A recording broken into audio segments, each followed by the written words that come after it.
I think it is time to get started. It took a while today to get all our visitors online here for our event.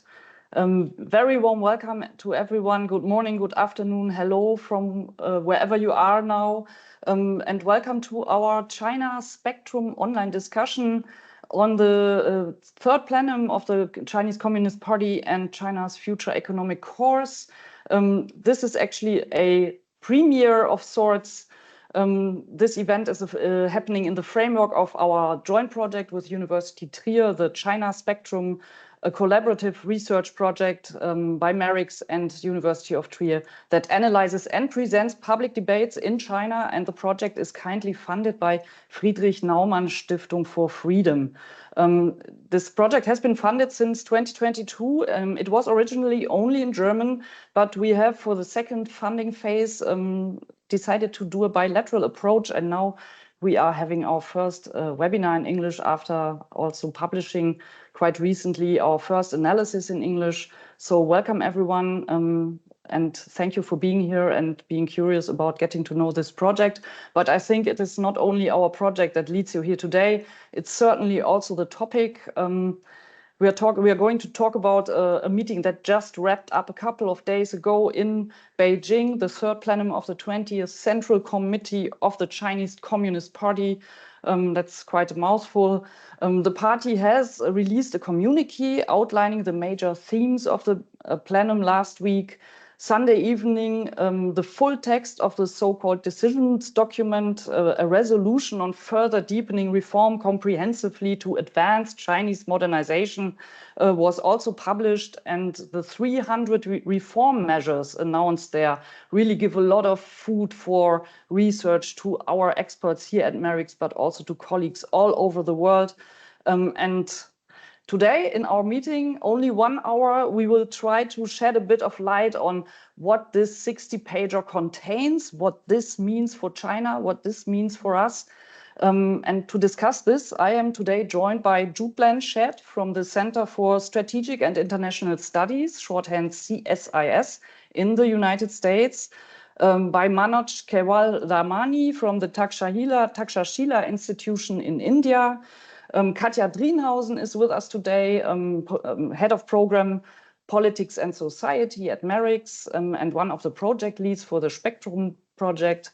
And we have Kristin Shi-Kupfer in the room, professor at the China Institute of the University of Trier. And I am Claudia Wessling, Director Communications and Publications. I will lead you through this event and guide you through the session.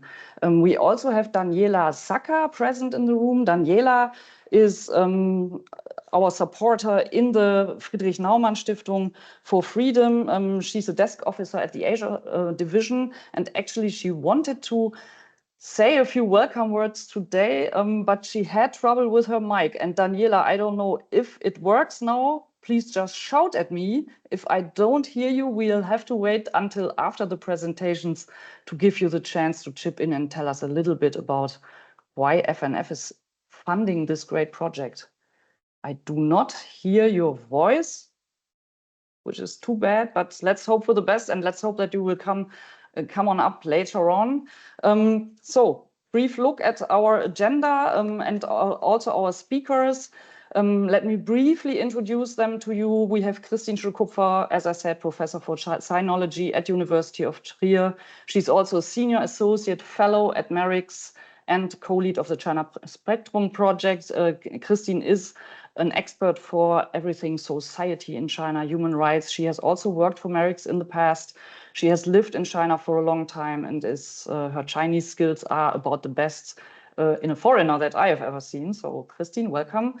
Katja Drinhausen, our head of programs, Politics and Society, works also on legal issues in China. She works on human rights and leads our Politics and Society team at MERICS, also leading the Spektrum project. Manoj is a China Studies Fellow and chairperson of the Indo-Pacific Studies program at Takshashila Institution, and he's the author of Tracking People's Daily Newsletter, a very interesting and intriguing publication that really looks inside China and tries to find out what the Chinese side discusses. And we have Jude Blanchette here, Freeman Chair in China Studies at the Center for Strategic and International Studies in the USA, co-director of Interpret China, also a very important publication that looks into Chinese original documents, something all the 4 colleagues assembled here today do. And I'm really confident that they will help us shed some real light on what the Third Plenum put out just recently. So Kristin, and to the proceedings, Kristin and Katja will kick us off with a few insights into their latest analysis, also in the framework of the Spektrum project. They have looked at expert debates on the plenum before the plenum actually happened. And of course, both also in the last days took a deep dive into the 60-page document, which was definitely a lot of fun for them, I hear. After Kristin's and Katja's presentation, we'll have 2 short comments by Manoj and Jude. And then you in the audience will get the chance also to ask questions in the chat. I will have questions for our panelists. And then let's see what we find out today about the Third Plenum. Such a clunky term, but such an interesting meeting. But that said, I would first now hand it over to, I think Kristin kicks us off. Kristin, the floor is yours. Thank you very much, Claudia. I'm excited to be here in the room with so much China expertise. Next slide, please, if possible. Thank you very much. As I said, a lot of China expertise to quickly get us started, to get us all on the same page. Why is the Third Plenum important? It's very much a political ritual, I would say. The Central Committee traditionally refine and also solidify the party's political program. It's about staging unity, that the party leadership is aligned, and also in a sense to really make this program, the decisions that follow a collective responsibility, although of course Xi Jinping has a very prominent role in that. It's also important because of the policy cycle of the Chinese political system. The first and the second plenum traditionally, typically would focus on leadership positions, basically re-nominating Xi Jinping and others. And the Third Plenum is the first one which really focuses on content, on policy, on the programmatic framework, which also prepares the fifth plenum, which typically would set in place the new fifth-year plan. So it's very much important in the sense of being part of a political cycle. Of course, this specific third plenum was of particular interest because it was delayed to some degree. It took place 6 months later than usual. Usually it would take place the first year after the new old party leadership is reconfirmed, and then they would meet in November, December, but this year they only met in July, and there has been a lot of speculation. One of the most prominent ones has been there has been some backlash vis-a-vis Xi Jinping in terms of the priorities he wanted to set. But let's not focus on that. Second point, important, the context. Of course, a lot of structural economic challenges very much ongoing for several years. I just highlight 3 of them. The real estate sector, which is very much an engine of many actors, the local governance, the central government, a lot of important state-owned companies, which, and of course, also the urban middle class, very much focus and look to the real estate sector as an overall sign of the state of the economy in China. Highly indebted local governments, which has led to various problems, for example, paying social services, and a lot of social stress, rising number of strikes, for example. And also we had a late survey in the China Quarterly in terms of Chinese population that has been surveyed, getting more pessimistic about social mobility. Also an interesting point, and that's of course was interesting to read in the resolution, to what degree Xi Jinping would stick to his prioritization of supply side measures, focus on high tech and innovation in a nutshell, and in a sense keep not completely ignoring but disprioritizing the demand side, the weak consumption. Also, in terms of leading cadres affairs, we had 2 ministers that have been ousted, and also leading cadres from the PLA. So it was interesting then to see what would happen to them if and what kind of resolution verdict the plenum would publish regarding those cadres. In terms of the output, the communication effort, the communique, as usual, just right after the end of the plenum, a very general framework. What was most interesting to me, the verdict on the fallen cadres. In particular, I try to wrap my head around that the CCP plenary session accepted the resignation of Qingguang, no further measures so far. He keeps his party membership. The others all got stripped of their party membership that was endorsed, and we will see what will happen to them next. The resolution, of course, the key document, and Katja will dive much more into this, and also the explanation as 10 years before of Xi Jinping highlighting key aspects. And if you're into number crunching, it was interesting because he also normally tries to be transparent on this, the process, the drafting, how many suggestions from party elites and the populace has been taken into account, a lot less than 10 years before. What was interesting for us to look at, of course, also the accompanying like op-eds, and there was one op-ed that has been taken down from Xinhua, an earlier op-ed actually from March this year, which has portrayed Xi Jinping as a reformer on the same level as Deng Xiaoping. And apparently there's also some rumors about that maybe there was some pushback from some party elders, party elites. The article then was taken down, and probably only Xi Jinping would dare to take such a decision to ask Xinhua to take the article down. The CCP evening news on the closing day of the plenum was interesting for me to know that there was not a lot of footage of Xi Jinping, no voice contribution, just repeatedly pictures. So adding probably more to the rumors, at least at that point, whether or not Xi Jinping's role and his priorities have been contested to some degree. And of course, to be expected, intense censorship all across various types of media, but still, and this brings me to my next and final slide, a lot of visible popular discontent, even under this strict censorship environment. Next slide, please. If possible. Thank you. This is very much the core of our China Spektrum project. And I just give you two snippets of what we do. We have a huge effort in terms of monitoring different kinds of media platforms. One is to look at rankings, hot search, or in general, hot topics, which of course are very much influenced by algorithms. And we just picked one, the team. This is, of course, very much a team effort. We have two great Chinese colleagues here at the university who support us with that. Weibo searches in July, just give the broader picture. Of course, not too much on politics, both domestic and international per se, a lot on others, which is a catch-all category. Not much, even if we assume that the rankings are driven by algorithm, which are partly pushed and influenced by the top party state authorities. They really didn't try to push too hard to really bring the Third Plenum in various keywords to the top of the rankings, although it got pinned, and pinned means it's pinned on rank number 1, and there's no way to take it down, or that it really gets influenced by the real number of people who were searching for the topic. Interestingly, though, for example, yesterday, US news generate a lot more genuine interest by Chinese netizens than just the Third Plenum decision. A document.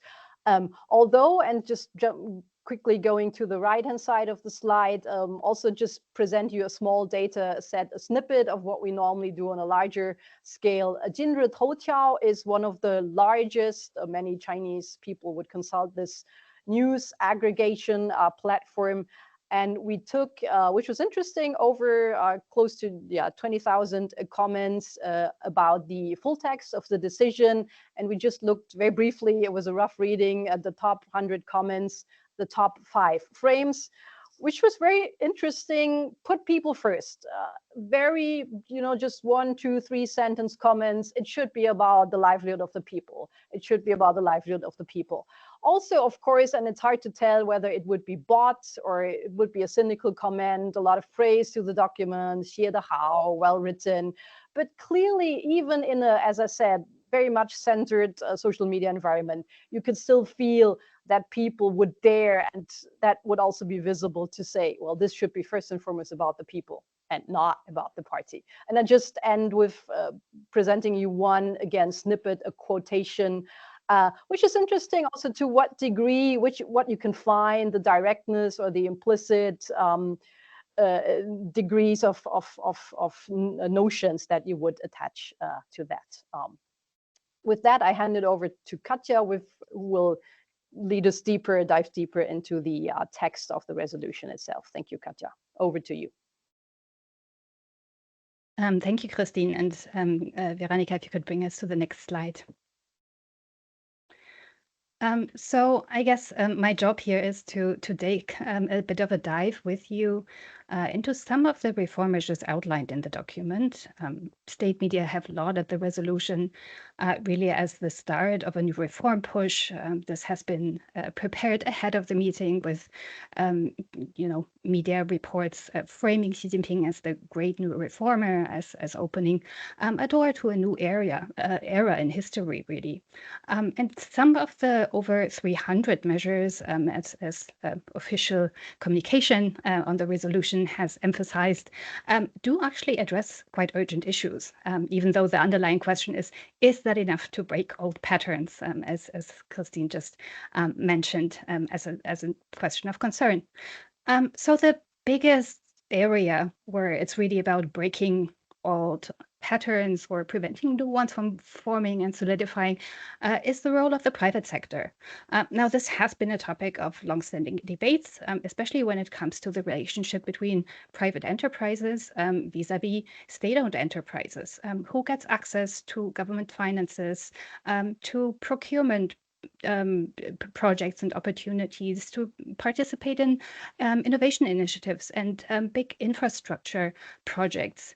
And here the resolution is meant to reignite confidence, really, by at least promising a fair level playing field, equality before the law, less restrictions, as well as emphasizing kind of the bigger project of unifying the national market, of creating more opportunities for private entrepreneurs who was hit especially hard by the years of rigid zero COVID measures, in the hopes that this will help the overall economy pick up. Because as those of you who followed the economic numbers in the second quarter know, it was not as rosy as maybe the government would have hoped on the occasion of this important meeting. Another kind of key thread that we've seen in the document is something that very much relates to lots of the social debates and also expert debates we in the project in German language, but available online, have looked at over the past 2 years. And this is really measures that make sure that livelihoods and employment can be secured. At least that's the goal.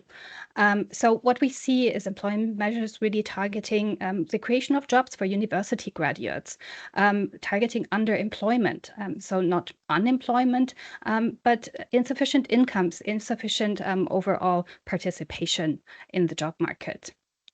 Social security is an interesting area to watch, not just in terms of the long-term sustainability of the systems, but really the focus also in the document on tackling how to deal with new flexible forms of employment in a digitized economy, a phenomenon that other governments around the world are also tackling with, in addition to kind of old issues and questions of informal labor and social security participation of migrant workers. Now, what is notable and new is the section on supporting families and their child raising costs and burdens as a new push forward to find supportive measures to slow population decline. Against the backdrop of quite a shaken real estate market, it's also interesting to see that the government at least pledges to step in more strongly when it comes to housing issues and urban housing here, and that there is acknowledgement of the need to really refocus on rural development and prevent slip back into poverty, something that officially at least was overcome on the anniversary on the 100th anniversary of the Chinese Communist Party just a couple of years ago. What all of these measures, especially the social policy focused ones, have in common is that they require ample of government funding and money. And now this is another kind of key area where reforms have long been demanded. And first and foremost, really the issue of fiscal reform and government finances when it comes to one, uncovering and containing hidden debt, and two, also making sure that by changing internal fiscal transfer mechanisms, that local governments who are really on the front line of providing for both kind of the entrepreneurial, but especially citizens, have the sufficient funds they need to do their job. Maybe a longer term issue, but something we will watch closely as the big plan slowly moves into implementation is the issue of tax reform and redistribution. And Kristin has already pointed here to a recent survey by CSIS, actually, maybe something, Jude, you can pick up on later, on the issue of inequality as a factor of the socio-political system and of unequal chances within the system.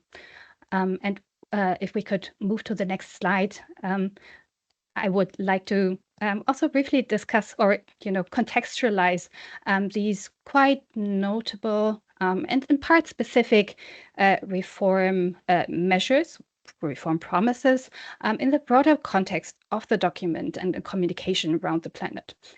Because if you look at the big picture, it is really much more about consolidation than a course correction or shaking up old patterns. Instead, the plenum really reinforces his governance vision, his kind of political course that he's pursued since coming into power more than 10 years ago, where tech leadership, innovation, self-reliance, but also security domestically and of China's interests globally remain the big priorities. So I guess even though there are ample of reform proposals, not just by numbers, but also by substance, and the document does set a quite ambitious 2029 goal to implement quite a few of the laundry list of steps to be taken. These benchmarks are an interesting reflection of both self-evaluation from within the country, within the system, also the expertise that's there, and certainly also the potential for reform. But I guess our take would be that international observers, but also those affected, those within the country and affected domestically, should curb their enthusiasm because it's all going to come down to long-term implementation. And especially on some of these issues, tax, social security, and other reforms, these goals are not necessarily new. Actually, these are policy areas where, due to resource constraints and conflicts of interest, conflicting policy goals, there has been stagnation for a long time. So it's really going to be interesting to watch if breakthroughs can be achieved in this much more ambitious round.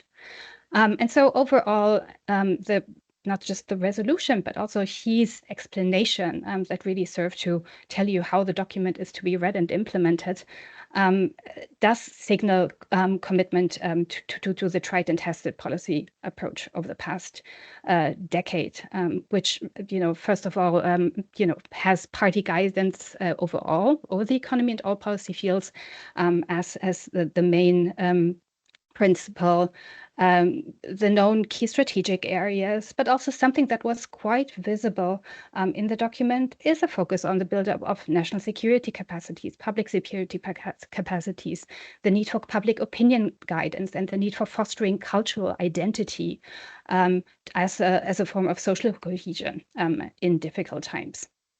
And so I guess overall, our assessment would be that it is a long and rich document, but that one that in many ways tries to square the circle and to tick all the boxes that different audiences are hoping for. And these are tensions that really shine through Xi Jinping's vision for modernization and what is meant by reform in this new area. So a quite precarious balancing of development security interests, and maybe our guests can actually say a bit more on that issue as well.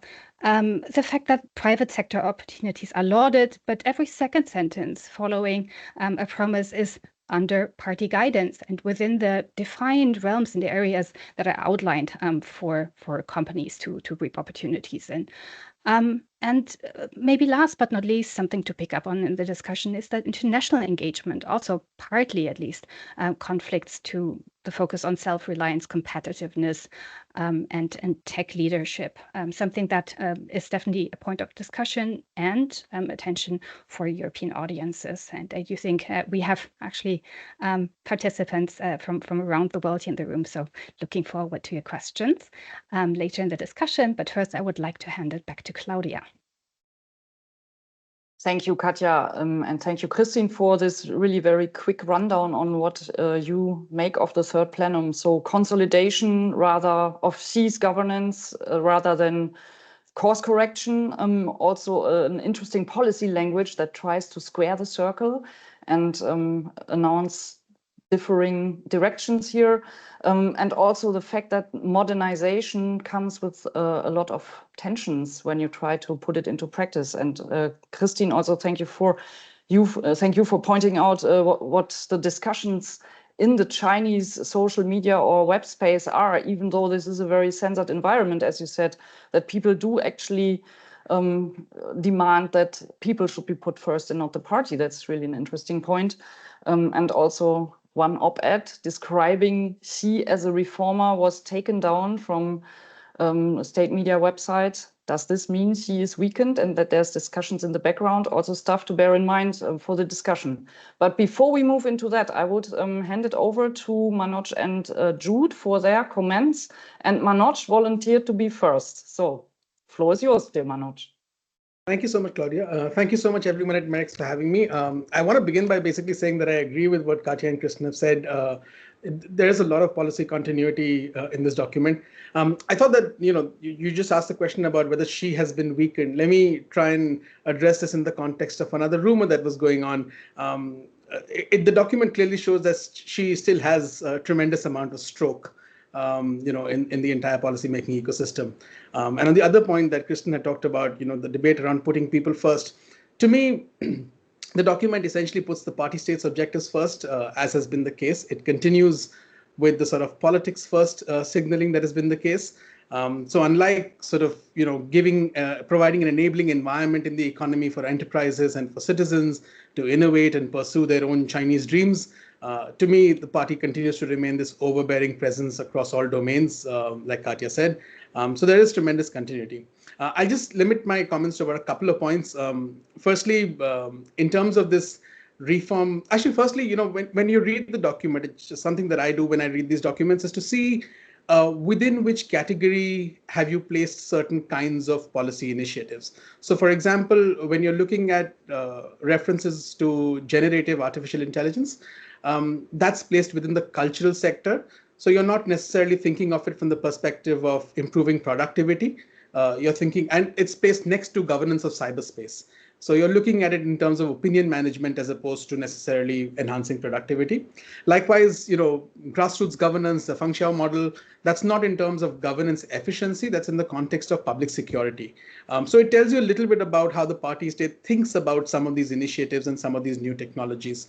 So I think that's one of the ways to read these documents, at least that I apply, is that I try to see where something has been placed in terms of what context.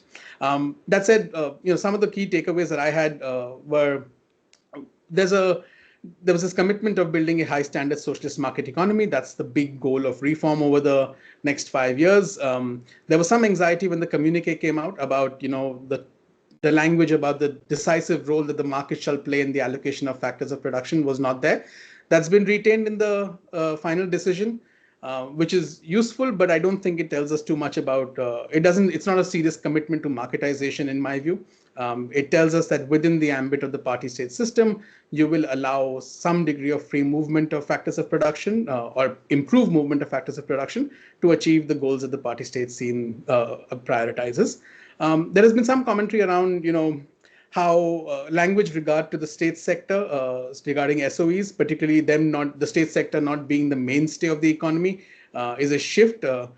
Yes, I agree that text is missing, but I think that on the other hand, we have something about helping state capital and SOEs get stronger, do better, grow bigger with their core functions and competitiveness enhanced. Essentially, I don't necessarily see the state sector being deprioritized, despite that particular text not being there in the language.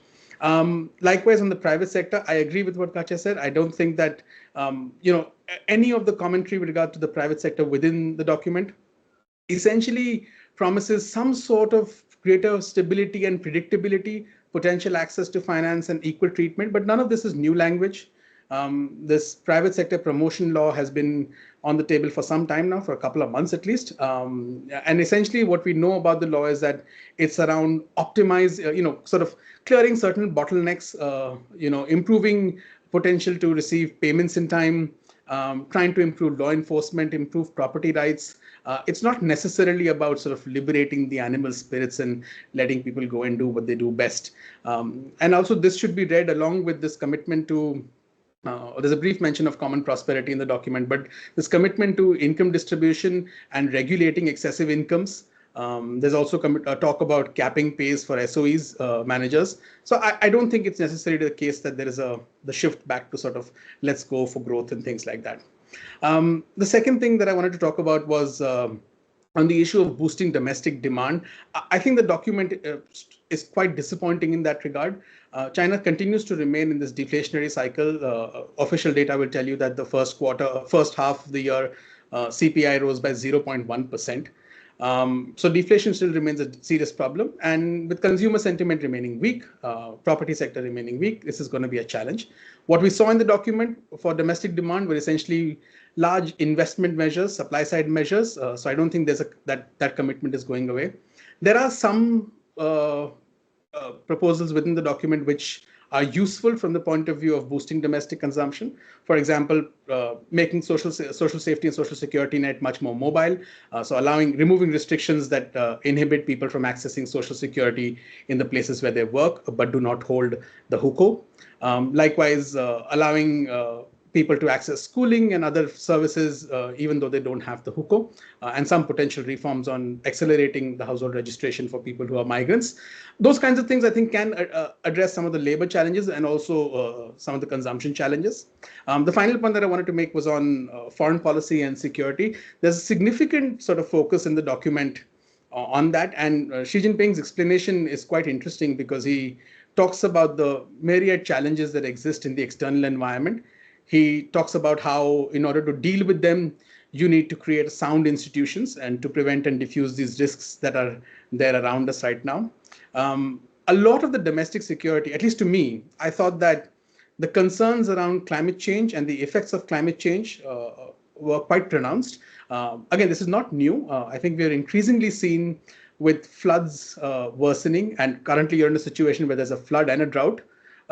Climate change is a big security challenge from China's perspective, and I'm not necessarily sure that there are too many good answers of these challenges, apart from sort of disaster prevention, mitigation, trying to improve those facilities. On population management, I think Xi Jinping also put population management within the context of domestic security or coordinating development and security, balancing those. Again, useful to see. From a foreign external affairs point of view, there's a lot of focus on foreign sanctions, interference, long-arm jurisdiction. There's a commitment to establish, and I'm quoting this, a sound coordination mechanisms for promoting security in neighboring regions. I'm curious to see how this evolves, but this doesn't necessarily sound like a China which is looking inward at its own security. It's looking at shaping the external environment much more actively. And then, of course, there are commitments around creating a controllable cross-border payment system, financial security, and oversight of foreign debt. All, I think these are important, and we'll have to wait and see what actions we see in this regard. But to me, these are the sort of broad takeaways that I had. Of course, it's a long document. You can talk about many more, but I'll stop. Thank you, Manoj. I would directly hand it over to Jude. Maybe colleagues could bring him on the stage. Yes, thank you, Jude. Well, thank you. It's a great pleasure to be joining everyone, and also want to echo Manoj in saying I really agree with almost everything said here. And let me pick up directly where Manoj left off, because we both noticed the same language in the section on national security. So let me make a few comments on that, and then I want to highlight a few other things. First of all, I was struck by the inclusion of this new section on national security, and some of it was relatively banal in the sense that it merely echoes discourse that we've long seen over the last decade or so on holistic national security. But this new language on promoting security in neighboring regions raises more questions than it answers. We'll have to see, as various interpretations of this come out over the next weeks and months, exactly what they mean by this. Of course, in some sense, this is the natural conclusion of what has been the core of the overall or holistic national security concept, which is Xi Jinping trying to break down barriers to thinking about national security, either as purely a domestic issue, and part of the discourse on national security has been understanding that domestic security threats oftentimes emerge externally and vice versa. So the party needs to have a much more fluid sense of security. But also you see in this paragraph on external security or foreign related affairs that they also talk about needing to create institutions and mechanisms that will address, quote, risks to China's interests and investments overseas. So very much a pull dynamic of, as China and Chinese actors and commercial actors SOEs are engaged in external trade and commerce, will need to go out to be able to protect those interests overseas. And again, raises as many questions as it answers. Quickly addressing the state-owned enterprise question, only because I had the language up here and was going to make a comment on that as well. There's nothing too radical in this to indicate that there's a break away from the centrality of state capital. I think the language on this indicates that Xi Jinping, which has been the case for much of his tenure in office, wants state capital and state-owned enterprises to be focusing on their core functions and not diversifying into buying bowling alleys in Poughkeepsie, New York. So the language they use is, we'll take actions that will, quote, help state capital and SOEs get stronger, do better, and grow bigger with their core functions and core competitiveness enhanced. And also saying, and this is language further down as well, that they will promote independent operation of natural monopoly businesses in sectors such as energy, rail, telecommunications, public utilities, and then allow some market activity in competitive areas. Again, so the commanding heights will be dominated by state capital and state enterprises, right? Upstream, telecommunications, railway, energy, but will allow some competitive action further downstream. One other statement that stuck out to me, which is, quote, state capital will be steered toward major industries and key fields that are vital to national security and serve as the lifeblood of the national economy.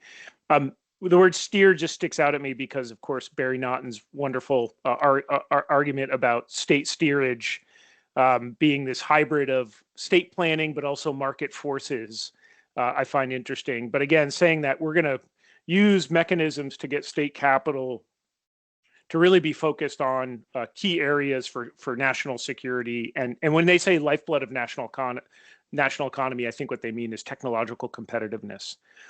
A few other high-level comments and then look forward to the discussion. I was also struck by the 2029 benchmark goal that was added to the plenum document and indicating that all of the plenum reforms need to be completed by 2029. I reserve the right that I'm incorrect in this statement, but I don't remember seeing 2029 as a benchmark goal before. And it's interesting because, of course, 2035 was the midpoint goal that had long been identified in party documents as a key benchmark on the path towards full rejuvenation by 2049. This adds another temporal dynamic, and I'm curious how others interpret it. I have two interpretations. One is it's designed to structurally impose some urgency on the system. I think Xi is indicating he's not happy with actors in the system thinking they've got a decade or so to complete various 2035 goals. This is about saying, comrades, you get 5 years, so we're gonna inject some urgency. The second is, I think it's pretty clear Xi Jinping's not stepping down anytime soon. I have a hard time believing that he is imposing this massive restructuring reform project across all of these different areas that is very ambitious, saying we're going to have to compete everything in this 20,000 word document by 2029, and then I'm going to retire at the next party Congress. I just find that very unlikely. I don't think any of us thought that was going to be the case anyway, but this to me just further solidifies that Xi Jinping is not looking to step down anytime soon.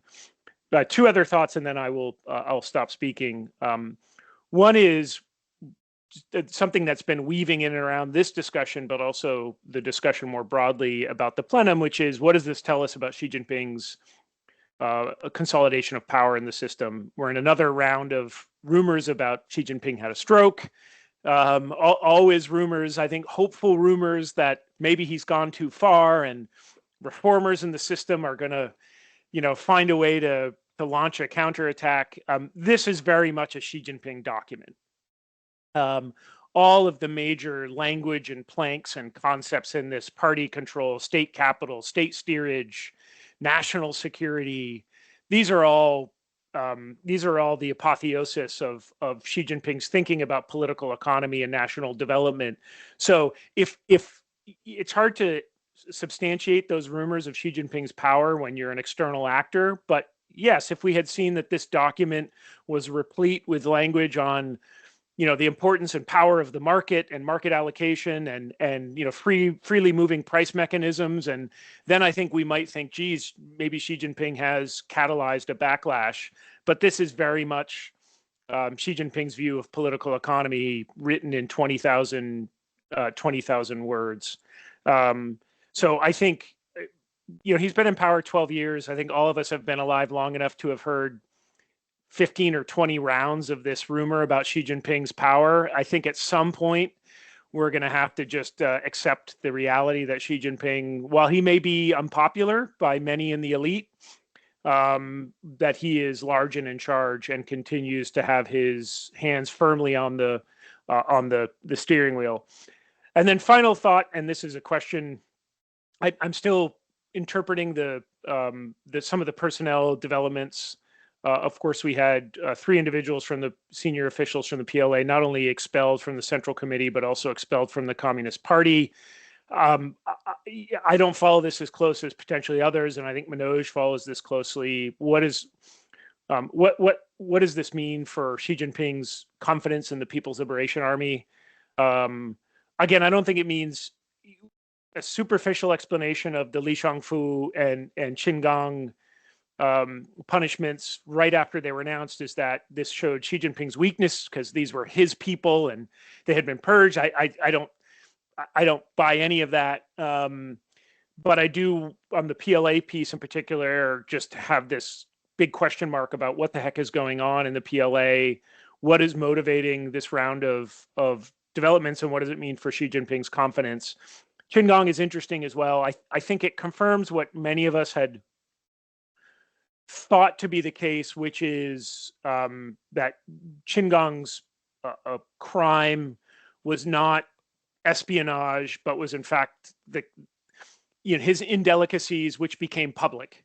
And of course, within the Communist Party, it is these are not prudes. I'm sure many senior officials are having affairs, but as long as those remain quiet, no problem. It was the fact that this emerged very publicly. He was removed from the Central Committee, but his party membership was retained. And in the announcement, he was referred to as comrade. So this was a bit of a soft landing, and one could imagine that some of the Occam's razor story here, that it is because this had become so public, that was the problem, not anything else. But again, curious for how others assess this. So with that, thanks again. This has been a really great discussion, and look forward to the final 14 minutes.